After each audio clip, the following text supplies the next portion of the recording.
Weekend, the clocks will be springing forward. We will have more on what that means for your sleep and personal health. President Donald Trump has been busy signing an executive order that established a strategic Bitcoin reserve. How could this potentially shape the future of Bitcoin? A massive attack by Russia targeted several regions in Ukraine last night. We will tell you all about this story and more as Kent Stater TV begins right now. This is Kent Stater TV.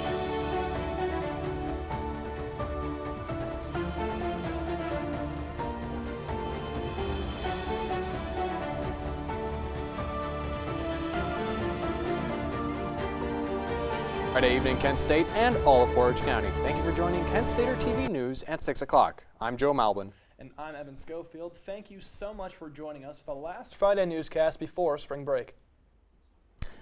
Kent State men's basketball tips off tonight at 7 p.m. against the Eastern Michigan Eagles in the Mack Center. Besides the game being senior night, it is also the first time in Kent State history that the ESPN Plus broadcast is fully student-produced. Directed and produced by senior digital media production students Austin Monty and Kyle O'Leary, respectively. There are also 23 other Kent State students in other production roles. And the Kent State School of Art is currently hosting its annual student exhibit at the Center for Visual Arts. It will show work of Kent State students across campus in the CVA, Crawford, and Pato galleries. Each student's work will be displayed through March 26th, and the reception to further show off each student's work will take place March 25th from 5 to 7 p.m. This year's Flash Fest has officially been announced. On Thursday, April 3rd, in the Kent State Student Center Ballroom, Tinashe will be performing. Tickets will go on sale for students will cost $20 and for alumni will cost $30. For more information, visit the Undergraduate Student Government's Instagram page or go to kentstateusg.com. And while the weather has had its ups and downs as of late, the people at Hale Farm in the Cuyahoga Valley say this weather is perfect. That's because the weather provides perfect conditions for the farm, sugar, and maple trees, which is just what they need for the next 3 weekends where they will be holding their Maple Sugar Festival and pancake breakfasts. Well, the votes are in, and the people in Cleveland have decided on a new flag for their city. This movement started in 2023 when more than 570 people submitted a design. The winning design was made by graphic designer Sean Rodich. The Cleveland Flag Project website stated that the flag represents pride, unity, and our shared identity. Other notable details include a C for Cleveland and the 6-pointed star, a callback to the original Cleveland flag. Forecast on Kent Stater TV.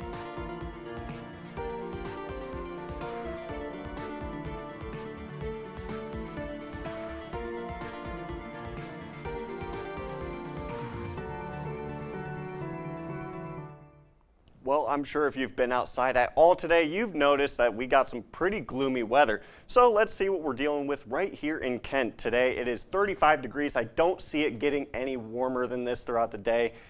Pretty gloomy. When I was walking to the studio, it was a lot of rain, a little bit of snow. I really couldn't tell the difference half the time. Sometimes it looks like rain, sometimes snow. So that's probably what we can expect, at least for the next couple hours before that rain and snow begins to go away going into tomorrow morning. We are going to have a pretty cold morning. If you're an early riser like me, 6 o'clock, you're going to see 30 degrees, and it's actually going to be warmer than the rest of the morning. But there won't be any sun, so you won't get to see that sunrise too much. You're going to have about 8% chance of precipitation, so probably not going to happen. But if you're the unlucky 8%, then you will get some rain. But other than that, we got a little bit of clouds, but the sun will be poking out. Now, looking into tomorrow's forecast, we have a balmy 33 degrees. It's not going to get too warm tomorrow, but it's going up a little bit. But we'll get into that in the later segment when I go over the extended forecast. But for right now, we're looking at 5 to 10 mile an hour winds and a low of 29 for tomorrow. So it is not the best weather, but it'll be a little bit better. But I will go over that in the extended forecast later.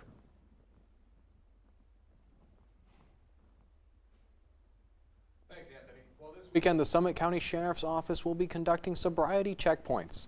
The checkpoints will be all throughout the county from Saturday to early Sunday. Local deputies will be on the lookout for impaired drivers. These are the first checkpoints in our area since November, and no locations have been released at this time.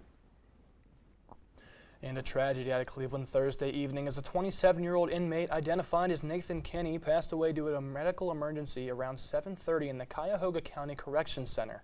According to officials, Kinney died while in custody, suddenly collapsing while taking part in recreational activities. He was transported to the Metro Health Medical Center, later pronounced as dead. This case is still under investigation.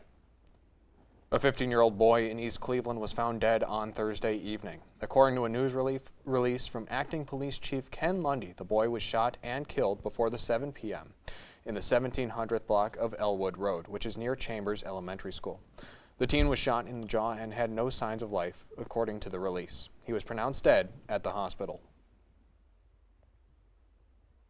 One model of SpaceX spacecraft has been through the ringer, exploding 2 consecutive times after launch. We give you the latest about the failed launch. Following the meeting in the Oval Office that turned into a near shouting match last week, Russia has responded. Hear about its changing stance on the U.S. Penn State and the Cleveland Museum of Natural History is a long-standing one. Dr. Aaron's experimental lab is really state-of-the-art. It's known internationally. We can recreate any artifact from the last 3 million years, and the Cleveland Museum of Natural History has pretty much any tool that ancient people use. So we send our students up here to study those examples so they can figure out how to recreate them. And the collaboration led to incredible discoveries right here in Ohio. And it's a dream come true.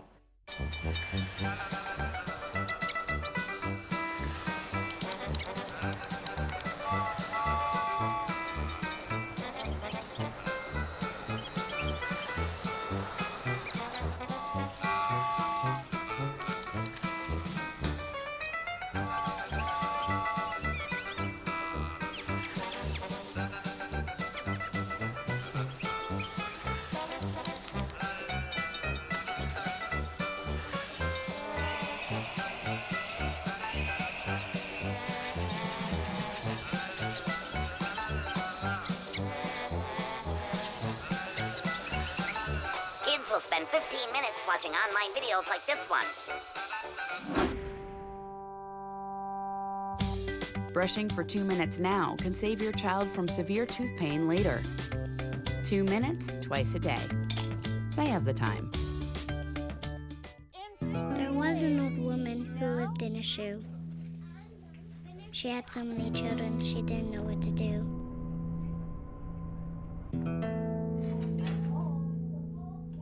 She gave them some broth without any bread and kissed them all soundly and put them to bed. Hunger is a story we can end. End it at feedingamerica.org. Tomorrow's news leaders. Today's top stories. From an award-winning student newsroom. This is Kent Stater TV. Your community. Your stories. Welcome back. Well, this weekend is daylight savings time, and we will be springing the clocks forward. That's right, Joe. We will end up losing an hour. CNN's Mendy Gaither has a story. Here comes the sun. On Sunday, March 9th at 2 a.m., spring your clocks forward, but make sure you're also shifting your sleep. With daylight savings time, it disrupts our natural circadian rhythm. So that's our body's kind of internal sleep clock. Michelle Drerup with Cleveland Clinic says the shift in light exposure can cause sleep disturbances for days after the change. The American Academy of Sleep Medicine says it's also linked to a rise in car crashes, cardiovascular events, mood changes, and other problems. Some people are more affected by the change than others. And people who are more affected are likely people who already have some sleep difficulties. To lessen the impact on your sleep, experts say to gradually adjust your bedtime and wake time by 15 to 20 minutes before the time change to help your body adjust. Alter daily routines like meal times, which are time cues for your body. Get at least 7 hours of sleep before and after the change to make sure you're adequately rested, and expose yourself to bright morning sunlight the week after the time change to help reset your internal clock. For most people, just, being mindful and aware, but also not getting too distressed or overly focused on it is best. For Health Minute, I'm Mandy Gaither. Well, Evan, from a recent spike in the job market to 7-Eleven being split into two companies, there's a lot going on in the world of economics. That's right, Joe. For more, we now go to KSTV correspondent Bristol Powell. Good evening, Bristol. Thanks, guys. That's right. I'm going to be covering topics ranging from cryptocurrency to 7-Eleven splitting up and even SpaceX craft exploding. President Donald Trump signed an executive order that orders the establishment of a strategic Bitcoin reserve. The president's Truth Social post reveals that he will be directing the government to stockpile Bitcoin, Ethereum, and 3 other tokens. The new crypto czar, David Sachs, says the government's Bitcoin will come from crypto forfeited by criminal and civil proceedings.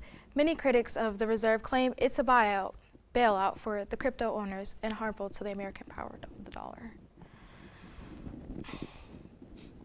There was a spike in the American job market, with 151,000 new jobs being added in February. These additions fall short of economics predictions of 160,000 new jobs. The Bureau of Labor Statistics released data showing another solid month of job gains. However, with recent data, there is uncertainty with the growth from here.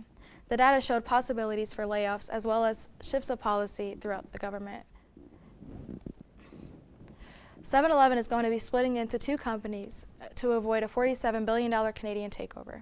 The Japan-based owner says while both stores in Japan and North America share a name and logo, the way the companies operate and the products they carry are vastly different. The American-based stores will be better off with more independence. A SpaceX Starship spacecraft exploded during its 8th test. This is the second consecutive failure for the vehicle this year. About 10 minutes into the flight, the launch of the spacecraft, engines failed, causing the craft to spin into an exploding crash. The exact location of the crash is unknown, but there is no threat to marine life or the water quality of the affected areas. A return to flights is based on the FAA determining the systems and procedures related to the mishap don't affect public safety. This is Bristol Powell from the KSTV studio. Thank you, Bristol. Well, the Trump administration announced today roughly $400 million in grants to Columbia University have been canceled. In a statement, Secretary of Education Linda McMahon said that Columbia wasn't doing enough to support the Jewish community.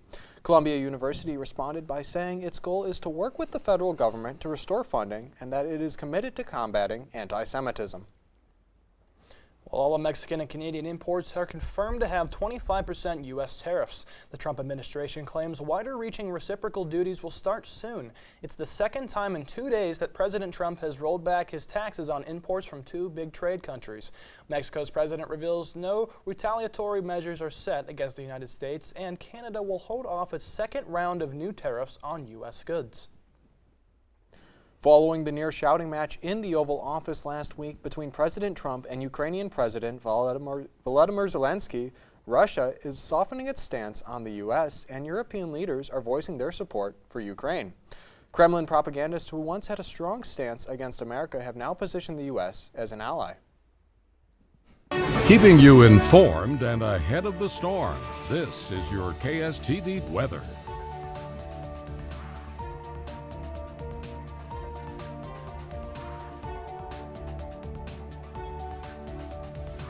Well, by now, most of Kent State has already departed for spring break, but those of us that are staying here in the lovely Buckeye State, here's what you can expect. As you can see across the entire state, we are seeing a pretty big range of temperatures, the highest being 46 down there in Cincinnati.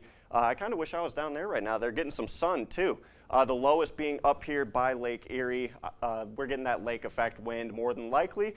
Looking into the northeastern region of the state, though, all right, we will be looking at the extended forecast here for a moment.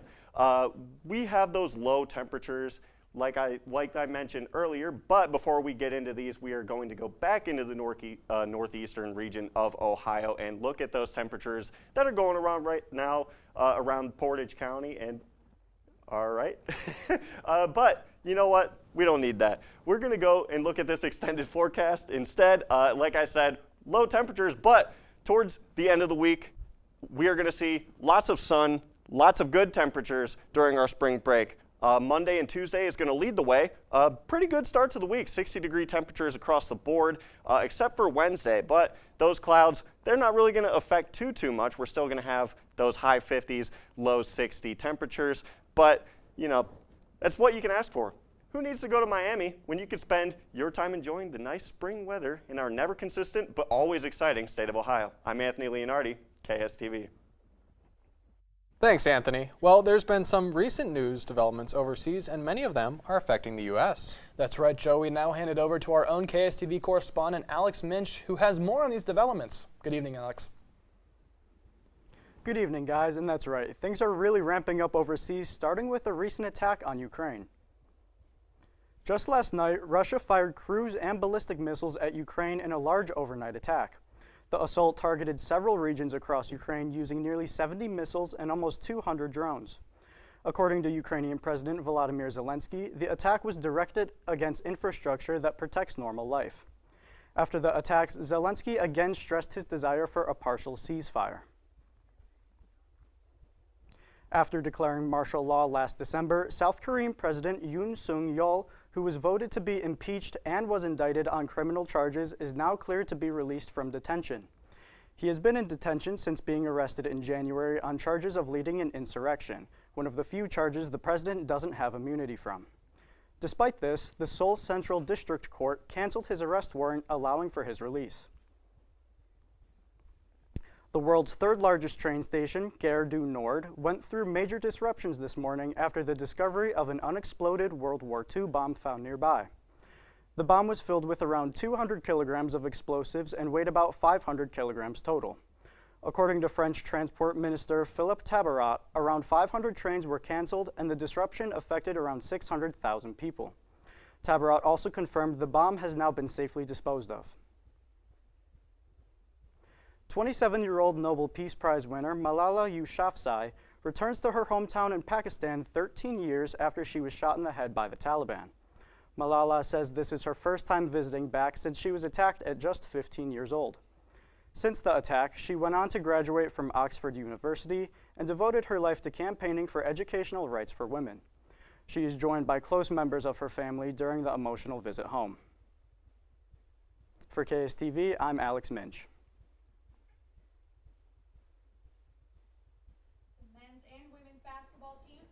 Their regular seasons this weekend before heading to the MAC tournament. I have the details on those games and more in your KSTV Sports Report. Today I'm going to talk to you about physics. Come on in, girls. Let's go. This is the first rocket to get humans to Mars. Really tall. I'm a rocket structural engineer, designing and building parts of the rocket. You are the generation that will be stepping foot on Mars. Do I have a group of astronauts on my hands? Yes. You can become a rocket scientist or whatever else you want to be. At Kent State University, student athletes from around the world find their home away from home. My dream has always been to come to the United States and play basketball on a college level. I'm going to be the first graduate in my family. It's a big thing for me. The faculty members here at Kent State are incredible. I feel like Kent State, it has all the opportunity in the world. Northeast Ohio is the ideal place for them to excel athletically and academically. From the moment they arrive, students are surrounded by a network of support that helps them thrive and achieve their dreams. We are a family, so helping each other out is one of the most important things. Straight away I knew I had people that I could count on. As soon as I got here, between coaches, friends that I met pretty early on, I feel like this is a second home now. This is the place. This is it. Coach Starkey, he always asks about how you're doing. Our coaches are so supportive. They make you better athletes, and so many of those qualities are transferable. You're going to come out of here being a successful student athlete. Songs, even if they're bad, hundreds and hundreds of them, just to find a good one. Yeah. And then I've been in this long enough. I feel like I know what I'm doing. Knowing that you're basically like there and being with that, but it has a special place in my heart. I grew up watching it so much. Have you guys seen it?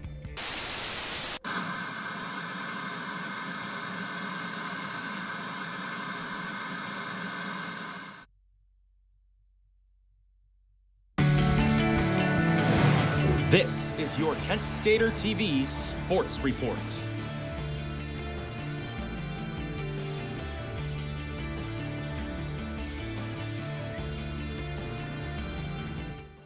Welcome back. Well, there's some more drama surrounding the Cleveland Browns as owner Jimmy Haslam has declined to meet with star defensive end Myles Garrett, according to the NFL Network's Tom Pelissero. Garrett had previously requested a trade from the Browns in February and wants out of the organization. Despite previous reports that Cleveland has no plan to trade him, the 29-year-old standout is preparing to miss games if the trade block does not work out in his favor. Well, following last night's win over the New York Knicks, Los Angeles Lakers star LeBron James had a confrontation with NBA commentator Stephen A. Smith. The clip of the conversation went viral, and Smith addressed it on his show First Take this morning. Smith said that LeBron confronted him about comments he made about LeBron's son, Bronny. Smith said he takes no offense to the comments. Well, things are most definitely heating up in the NBA, but that's not the only sport to keep an eye on this coming week. That's right, Joe. It's going to be interesting, but our own Sophia Sonato has the scoop. Good evening, Sophia. Good evening, guys. I do have a lot to cover, so let's get started continuing to talk about the NFL. This offseason has already proven to be very dramatic, with big names like Joey Bosa, Tyler Lockett, and Darius Slay all being released from their teams. The AFC North has not strayed from these theatrics as well, with the Cincinnati Bengals announcing they're allowing edge rusher Trey Hendrickson to seek a trade. It will certainly be interesting to see how these rosters will continue to shake up. Moving away from the football field and onto the diamond, the Kent State baseball team showed out today with their win against North Illinois University, defeating them 15-5. The game started off strong with senior Hunter Klotz hitting a double in the first inning, granting the Golden Flashes 2 RBIs. Klotz wasn't too far behind them, as in that same inning, freshman Micah Kirikoff hit a single to left field, giving Klotz the opportunity to score a run as well. This game gave the Golden Flashes their first conference win of the season, and it gives them a 2-game winning streak going into the next 2 games of this series at home. And staying on the diamond but hitting the road, the Kent State softball team is heading to our state capital for the Ohio State tournament taking place this weekend. The Golden Flashes have some big matchups ahead of them, including the hosting school Ohio State University and #1 ranked Texas. Senior Delaney Robeson is anticipated to make a big splash this weekend after being named MAC Conference Player of the Week with her performance, boasting 3 home runs and 7 RBIs. The Kent State men's basketball team will be finishing their regular season tonight at 7 p.m. before heading off to the MAC tournament next week. After a nail-biting win against Western Michigan University, the Golden Flashes are looking to finish their season strong against Eastern Michigan tonight. Tonight will also be senior night for graduating Golden Flashes, and the first 500 students will receive a Hawaiian shirt just in time for spring break. The women's basketball team will also be finishing their regular season at home tomorrow at 1 p.m. against Toledo. Tomorrow will also include a presentation of the senior Golden Flashes, as they will be joining the men's team at the MAC tournament. The Flashes are looking for a better end to their season, as their last time out resulted in a loss against Bowling Green. Our very own Matt Corrali will be calling the action with Jackie Winded on ESPN+. For details on these stories and more, you can tune into Overtime, which airs live tonight at 7 on KSTV. From the Franklin Hall studio, I'm Sophia Sonato. Thank you, Sophia. An odd robbery took place in Florida. Someone may have some stomach issues down the stretch. We'll give you the latest details. You crank it and the beat just moves you right down the hallway. Why not? It doesn't hurt anyone. But listening too long and too loud can actually hurt your hearing. Excessive volume in earbuds, stadiums, and at concerts, even loud machinery, can damage hearing in just 15 minutes. 1 in 5 people 12 years and older now has some kind of hearing loss. So see a hearing professional and let's get those ears checked and boogie on. Hey, I'm worried about your parents. We need to show them how to spot phishing emails. Agree, the scammers are out of control. And we need to show them how to use a password manager. Plus, help them add multi-factor authentication. Yes, we use MFA at work and it's great.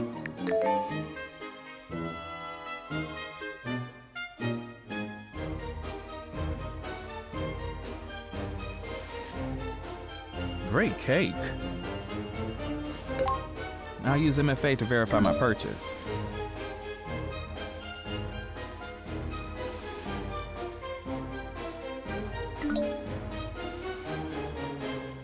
Software update? done. Time to celebrate. For more information on how to keep yourself and those you care about safe online, go to cisa.gov/secure-our-world. Illicit fentanyl is the deadliest drug threat that our nation has ever experienced. We lost Leo when he was only 19, killed by fentanyl he didn't even know he was taking. He was my heart, my son. My grandson. I wish you could have met him.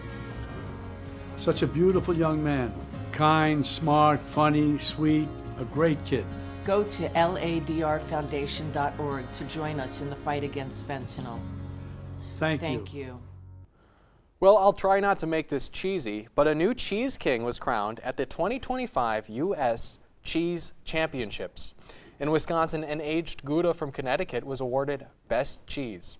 The Gouda took home the top prize after beating out over 2,400 cheeses from over 31 states. And not to sound like a broken record, but as our producer Tyler Schlosser said, that's some good Gouda.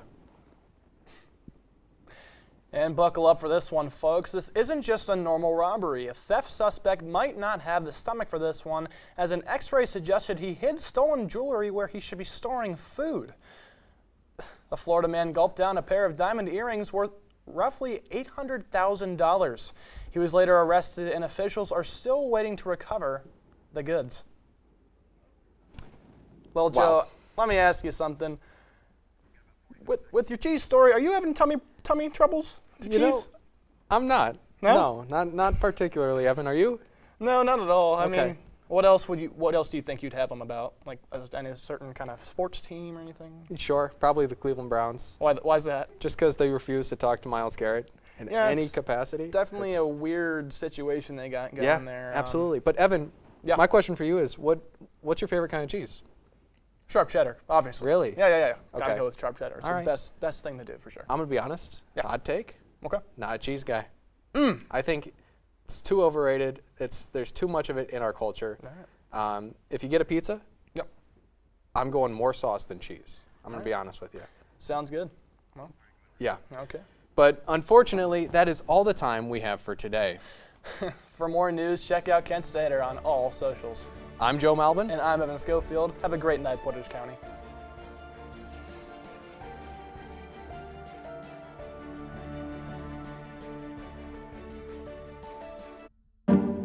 Today, the world could use a little more understanding. Understanding nurtured by shared values. We come together at Kent State. Different dreams, different viewpoints, united by purpose. Preparing to make a difference in our divided world. Wherever you are in your life's journey, come learn with us. Begin at Kent State. Did you know that children growing up with poor air quality have smaller lungs and higher rates of asthma than children that grow up with good air quality? And unfortunately, poor communities have poor air quality. IQ Air Foundation is working to change this. Today, the IQ Air Foundation provides filtration technology to schools with poor air quality through our Clean Air for Kids program.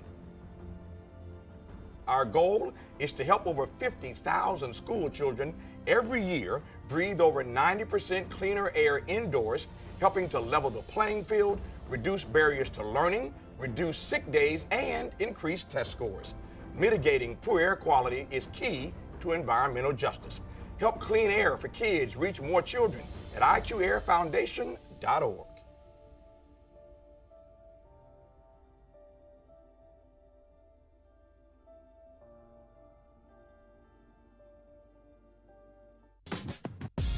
The great thing about a hearing check?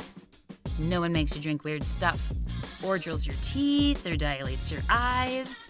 It's just soothing me time in a quiet booth. Then bam, you can do the happy dance, because you're all done.